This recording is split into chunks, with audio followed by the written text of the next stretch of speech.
প্ৰশান্ত মহাসাগৰ আমাৰ কল্পনাতকৈও বহু বেছি বিশাল। চিলিৰ সাগৰীয় উপকূলত প্ৰশান্ত মহাসাগৰত যদি পৃথিৱীৰ আৰপাৰ হৈ যোৱাকৈ এটা সুৰংগ খন্দা হয়, তেনেহ'লে সেই সুৰংগৰ আনটো মূৰ পৃথিৱীৰ সিফালে থকা প্ৰশান্ত মহাসাগৰতেই ওলাব।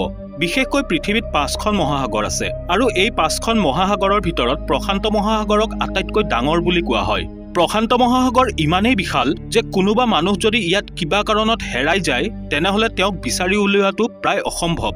কিন্তু আজি আমি আপোনালোকক এনে এজন মানুহৰ আচল কাহিনী শুনাম, যি নিজৰ সৰু নাও এখনত এই প্ৰশান্ত মহাসাগৰত হেৰাই গৈছিল, আৰু সেয়াও 10 বা 15 দিনৰ বাবে নহয়, সম্পূৰ্ণ 438 দিনৰ বাবে।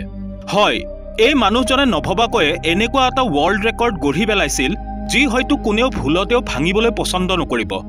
সাগৰৰ মাজত অকলে আটাইতকৈ বেছি সময় কটোৱা এই ৱৰ্ল্ড ৰেকৰ্ড জোছ চেলভাডৰ আলভেৰেঙ্গা নামৰ এজন ব্যক্তিয়ে স্থাপন কৰিছিল, যিয়ে সাগৰৰ মাজত সম্পূৰ্ণ 438 দিন কটাইছিল, সেয়াও মাত্ৰ 7 ফুট সৰু নাও এখনত। কিন্তু ডাঙৰ প্ৰশ্ন হ'ল এইটোৱেই যে 14 মাহলৈ এই ব্যক্তিজন বিশাল সাগৰৰ বুকুত জীয়াই কেনেকৈ আছিল। কিন্তু ইয়াৰ আগতে আমি জানিব লাগিব যে এই ব্যক্তিজন আচলতে সাগৰলৈ গৈছিল কিয়। এই ঘটনাটো হৈছে 2012 চনৰ মেক্সিকোৰ কোষ্টা আজল নামৰ এখন সৰু গাঁৱৰ, য'ত জোছ চেলভাডৰ নামৰ ব্যক্তিজনে বাস কৰিছিল। জোছ সেই সময়ত 36 বছৰ বয়সীয়া আছিল, আৰু তেওঁ এজন এক্সপাৰ্ট মাছমৰীয়া আছিল। 17 নৱেম্বৰ 2012 সেইদিনা জোছ তেওঁৰ এজন সহযোগীৰ সৈতে মাছ ধৰিবলৈ এখন সৰু নাৱত উঠি সাগৰৰ মাজলৈ আগবাঢ়ে। তেওঁলোকৰ প্লেন আছিল যে তেওঁলোকে সাগৰত মাত্ৰ 30 ঘণ্টাহে কটাব, সেইবাবে তেওঁলোকে অকণমানি নাওখনত খুব বেছি বস্তু লৈ যোৱা নাছিল। সেই 7 ফুটৰ নাওখনত মাত্ৰ এটা ইঞ্জিন আৰু এটা ৰেফ্ৰিজাৰেটৰহে আছিল, য'ত তেওঁলোকে ধৰি অনা মাছবোৰ ষ্ট'ৰ কৰি ৰাখিছিল।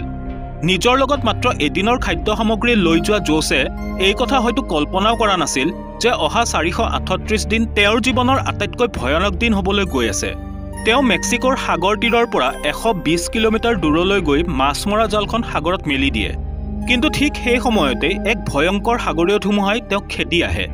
নিজৰ প্ৰাণ বচাবলৈ তেওঁ জালখন তাতেই এৰি থৈ পুনৰ পাৰৰ দিশে উভতি আহে। সম্পূৰ্ণ 6 ঘণ্টা নাওখন খুব স্পীডত চলোৱাৰ পাছত ৰাতিপুৱা ঠিক 7 বজাত তেওঁ পাৰৰ পৰা মাত্ৰ 20 কিলোমিটাৰহে দূৰত আছিল, আৰু তাৰ পৰা তেওঁ নিজৰ গাঁওখন অলপ অলপ দেখাও পাই আছিল। যদিও তেওঁ সেই ধুমুহাত যথেষ্ট পিছ পেলাই থৈ আহিছিল, কিন্তু তথাপিও যেন তেওঁৰ ভাগ্যই তেওঁক লগ দিয়া নাছিল। পাৰৰ পৰা মাত্ৰ 20 কিলোমিটাৰ দূৰ বাকী থকা অৱস্থাতেই তেওঁৰ নাওখনৰ ইঞ্জিনটো বেয়া হৈ যায়।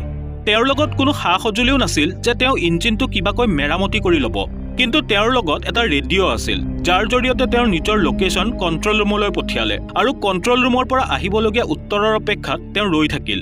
কিন্তু ইয়াৰ পাছত যি ঘটিল সেয়া সকলো মাছমৰীয়াৰ বাবে এক ভয়ানক দুঃস্বপ্নতকৈ কম নাছিল। কণ্ট্ৰল ৰুমৰ উত্তৰৰ অপেক্ষাত ৰওঁতে ৰওঁতে তেওঁৰ ৰেডিঅ'টোৰ বেটাৰী শেষ হৈ যায়, আৰু এই 2 মাছমৰীয়াৰ বাহিৰৰ জগতখনৰ লগত সকলো সম্পৰ্ক বিচ্ছিন্ন হৈ যায়। জোছ আলভেৰেঙ্গা আৰু তেওঁৰ সহযোগীজন এই চিন্তাত চিন্তিত হৈ আছিলেই মাত্ৰ ঠিক তেনেতে হঠাৎ সেয়া ঘটিল যাৰ কল্পনাও তেওঁলোকে কৰা নাছিল। সাগৰৰ তীব্ৰ বতাহে তেওঁলোকক পুনৰ সাগৰৰ মাজলৈ টানি লৈ যায়, আৰু যিটো পাৰ তেওঁলোকে ইমান পৰে দেখি আছিল সেয়াও লাহে লাহে তেওঁলোকৰ চকুৰ পৰা দূৰ হ'বলৈ ধৰে। কণ্ট্ৰল ৰুমৰ পৰা এটা অভিযানকাৰী দল প্ৰশান্ত মহাসাগৰলৈ পঠিওৱা হয় তেওঁলোকক বিচাৰি উলিয়াবলৈ, কিন্তু যথেষ্ট পলম হৈ গৈছিল, কাৰণ দিনবোৰ যিমানেই পাৰ হৈ গৈ আছিল, জোছ আৰু তেওঁৰ সহযোগীজনৰ বাচি থকাটো অত্যন্ত কঠিন হ'ব বুলি সকলোৱে ধৰি লৈছিল।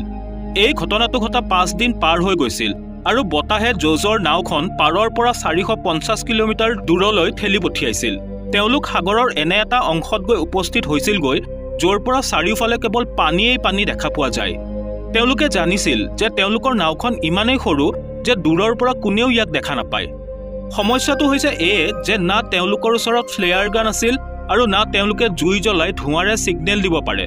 অৰ্থাৎ জোছ আলভেৰেঙ্গা আৰু তেওঁৰ সহযোগীজনে এটা কথা ভালদৰে বুজি পাইছিল যে তেওঁলোকৰ জীয়াই থকাৰ সম্ভাৱনা 1%তকৈও কম।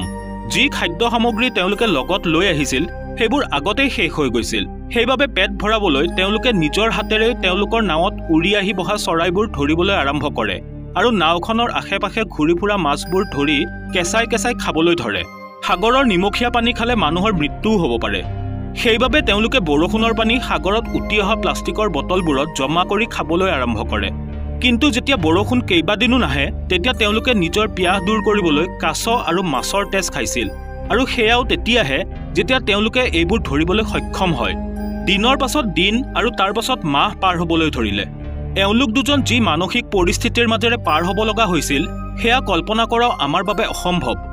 অৱশেষত জৰ্জ আলভেৰেঙ্গাৰ সহযোগীজনে এই মানসিক চাপ সহ্য কৰিব নোৱাৰি 4 মাহৰ অন্তত আত্মহত্যাৰ পথ বাছি লয়।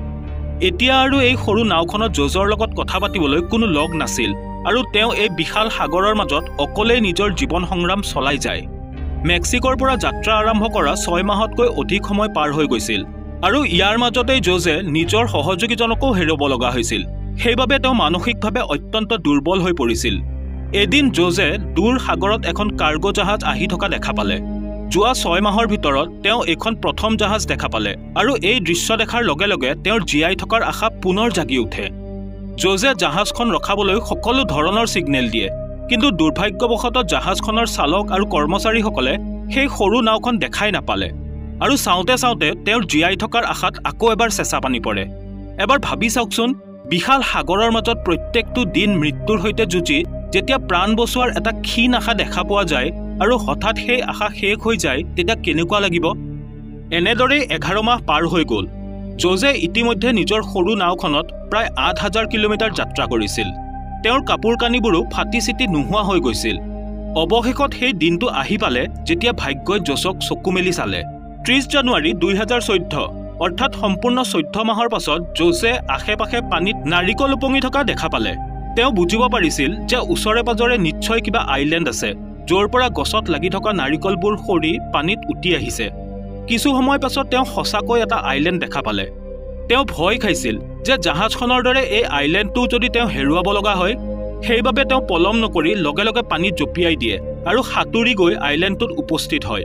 যোৱা 14 মাহত জৰ্জে প্ৰথমবাৰ মাটিত খোজ দিছিল।